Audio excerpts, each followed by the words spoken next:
Shamshabad municipality పరిధిలోని తమ భూమిని కొందరు కబ్జా చేయడానికి యత్నించారని రాచమల్లు దయానంద్ ఆరోపించారు. ఆ స్థలం విషయంలో కోర్టులో కేసు నడుస్తోందని, ఈ సమయంలో విజయ్ కుమార్, పంకజ్, రామ్రెడ్డి, రోహిత్ అనే వ్యక్తులు తమ స్థలాన్ని ఆక్రమించి ప్రీకాస్ట్ నిర్మించడానికి యత్నించారని తెలిపారు. వారికి పోలీసులు కూడా సహకరిస్తున్నారని దయానంద్ ఆరోపించారు. ఉన్నతాధికారులు స్పందించి తనకు న్యాయం చేయాలని కోరారు దయానంద్.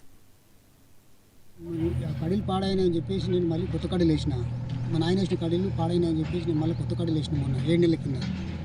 ఇప్పుడేమో వాళ్ళు వచ్చేసి వీళ్ళు మాదున్నదని చెప్పేసి అన్నీ ఫేక్ డాక్యుమెంట్లు తీసుకొని వచ్చేసి వీళ్ళు మాదున్నదని చెప్పి మేము వేసిన కడీలకు రంగు వేసి పేరు రాసుకున్నారు. పని ఆపుండంటే ఆపుతలేరు. ఏమనంటే మేము క్రిమినల్ కేసు చేస్తామంటున్నారని చెప్పేసి బాలరాజ్ సారు అలాగే అశోక్ వర్మ సార్ కూడా మమ్మల్ని బెదిరిస్తున్నారు. క్రిమినల్ కేసులు పెడతామని అంటున్నారు. మాకు న్యాయం చేయండి, మాకు ఎవరు న్యాయం చేస్తారో చేయండి. ఇది మా పొలం మాకు ఇప్పించండి. 725/34 సర్వే నంబర్ సెకండ్ ఆ. వాళ్ళు ఏదో నంబర్ తీసుకొని వచ్చేసి ఇది మాదని అంటున్నారు. సర్వే నంబరు వాళ్ళు వేరే ఉంది. వాళ్ళు చెప్తే వింటలేరు. దౌర్జన్యంగా పని చేస్తున్నారు. కోర్టులో కొంచెం కేసు ఉన్నది, అది నడుస్తుంది. కేసు ఉన్నా వాళ్ళు దౌర్జన్యంగా పని చేస్తున్నారు. ఆపమంటే ఆపుతలేరు.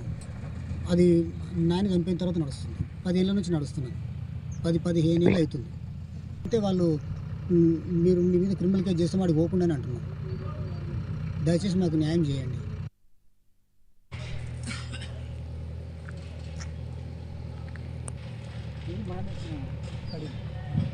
మన